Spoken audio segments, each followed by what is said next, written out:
49 shot dead in attack on two Christchurch mosques in New Zealand. Plane crash kills 157 in Ethiopia. 20 people, mostly children, have now died in Lagos building collapse. Sir Vince Cable to stand down as Lib Dem leader in May. And Ferrari celebrates racer Michael Schumacher at 50. Thank you for joining me. I am Veronica Obadara. Now, New Zealand's Prime Minister Jacinda Ardern said it was one of New Zealand's darkest days and called the shootings a terrorist attack. At least 49 people have been killed and another 20 were injured in a mass shooting at two mosques full of worshippers attending Friday prayers in the New Zealand city of Christchurch. The gunman filmed himself in his car before he carried out the attacks and even live-streamed the atrocity. The suspect calls himself Brenton Tarrant. This man in his 20s has been charged with murder, and three older people, two men and a woman, were also arrested following the shootings at the Al Noor Mosque in central Christchurch and at Linwood Mosque, all in New Zealand. The Ethiopian Airlines crash this week has left a good part of the world in mourning. The pilot of the airline's plane, which crashed on Monday, killing 157 people, first reported a flight control problem within minutes of takeoff, according to air traffic communication records. Controllers also observed that the Boeing 737 MAX aircraft was moving up and down by hundreds of feet and feared that something was wrong, a U.S. media report said. 3 minutes into the flight, pilot Yared Getachew sent another message requesting permission to return to the airport, according to an anonymous source who spoke to the New York Times. The plane crashed just minutes after taking off from Ethiopian capital Addis Ababa on Sunday, killing all 157 people on board. It was the second fatal accident involving a Boeing 737 MAX 8 aircraft in 5 months. It is unclear why the plane, bound for Kenyan capital Nairobi, nosedived or whether the incident is related to last October's Lion Air 737 MAX 8 crash in Indonesia, which left 189 dead. However, the U.S. Federal Aviation Administration, FAA, investigating the crash, has said that it is clear that the Ethiopian Airlines flight behaved very similarly to the Lion Air flight. The controllers feared there was an emergency before the first message arrived, according to the person who viewed the communications. Investigators trying to determine the cause of the crash have recovered its black boxes, which contain more information about the flight's final moments. On Thursday, the flight recorders arrived in France for analysis. Following this unfortunate incident, countries around the world have grounded Boeing's 737 MAX jets while the investigation is carried out. And Boeing executives announced that they have paused delivery of the aircraft, although the company plans to continue building them while it weighed the effect of the grounding on production. People from 35 countries perished in the plane crash. Many on board the doomed flight worked for United Nations agencies. The victims came from about 35 different countries. Many of them worked for the United Nations, which lost at least 21 staffers who were heading to Nairobi for a conference. 20 people are now confirmed dead after a 3-story building housing a school collapsed in Lagos City in Nigeria, health officials told CNN. And Lagos Health Commissioner Jide Idris told CNN on Friday those that were killed were mostly children from the school. Lagos State Governor Akinwumi Ambode said earlier in the week that the school was operating illegally in the collapsed building.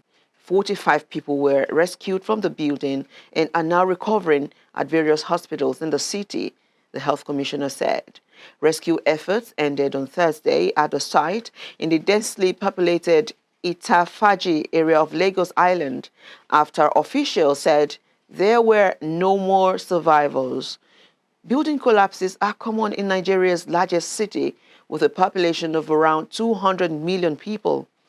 Angry parents and residents told CNN many of the buildings in the area were not safe. The collapsed building had been marked for demolition at least 3 times, a buildings expert told the Nigerian news agency. He said that there are many similar buildings in the Lagos area that are also at risk. That's the Lagos Island area. And Lagos State Governor Akinwumi Ambode, who visited the scene of the incident on Wednesday, confirmed that many homes in the area had structural problems and would be demolished. In the United Kingdom, Sir Vince Cable has confirmed that he will stand down in May as leader of the Liberal Democrats, the UK's fourth biggest parliamentary party. The former business secretary is planning to remain as an MP, and he will be writing books. It follows internal criticism for his lackluster performance over Brexit, including a failure to turn up to a key vote last July. Cable leaves the party during an apparent realignment of UK politics, particularly in the centre ground.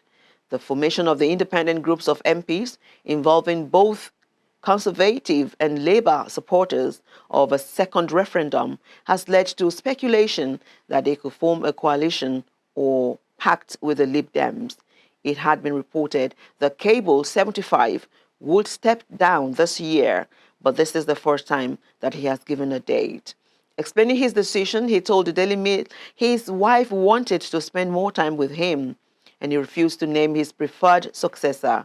But former coalition minister Joe Swinson, former Energy Secretary Ed Davey, and the party's education spokeswoman Leila Moran has been spoken of as possible candidates.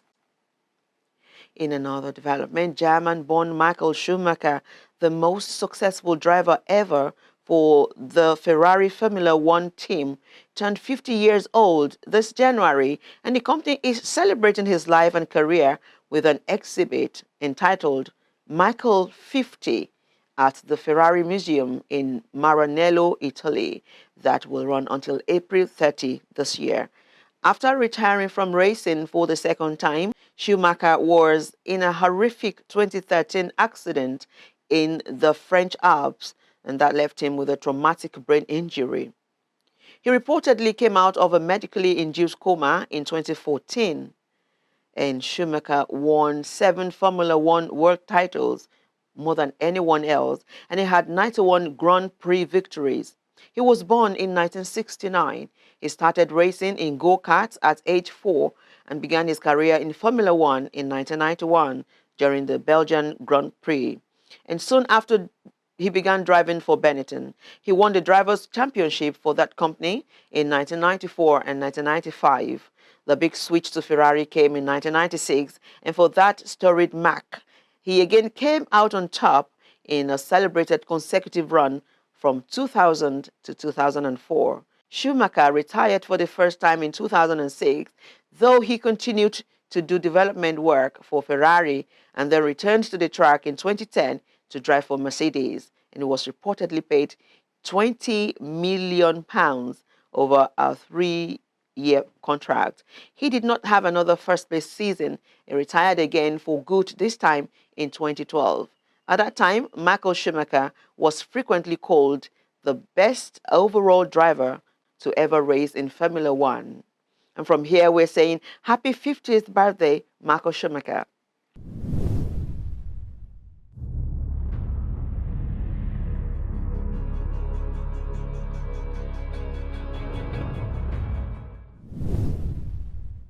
And still on sports, 4 English teams will find out their potential route to the final of the Champions League when the quarter-final and semi-final draw takes place on Friday at 11, that is today. Liverpool, Manchester City, Manchester United and Tottenham could face each other in the knockout stages. Arsenal and Chelsea are in the Europa League quarter-final draw at 12. It is the first time in 48 years that England has had 6 quarterfinalists in major European competitions. The other 4 teams in the Championships League draw are Spanish champions Barcelona, Dutch 4-time winners Ajax, Italian champions Juventus, and Portuguese champions Porto. It is the first time since 2009 that 4 English sides are in the last 8 of the Champions League. In Friday's draw, UEFA will also pick the home and away sides for the final at Atletico Madrid's Wanda Metropolitano Stadium. The last English side to win the competition was Chelsea in 2012, although Liverpool made the final last season. The last Champions League meeting between 2 English sides took place last season when Liverpool knocked out Manchester City in the last 8. The quarterfinal first legs takes place on 9th April and 10th April, and the semi-final start on 30 April and 1st May before the final on Saturday, 1st June. And now to a special information just before we go. A Women Fellowship of Living Spring Chapel International, London, invites you to their breakfast meeting themed Submissive Woman. It's coming up on Saturday, the 23rd of March, 2019. The time is 9:30 a.m. to 12:30 p.m. Venue is the Link, Bastigel Way in Thamesmead, London, SE2 9BS. The host minister is Pastor Mrs. Rennie Okunawa, and the guest minister is Apostle Joyce Afulania of World of Defense International Ministries, WODIM. For any inquiries, please call 07956 504 536. And this is a free event for all. I am Veronica Obadara. Thank you for watching.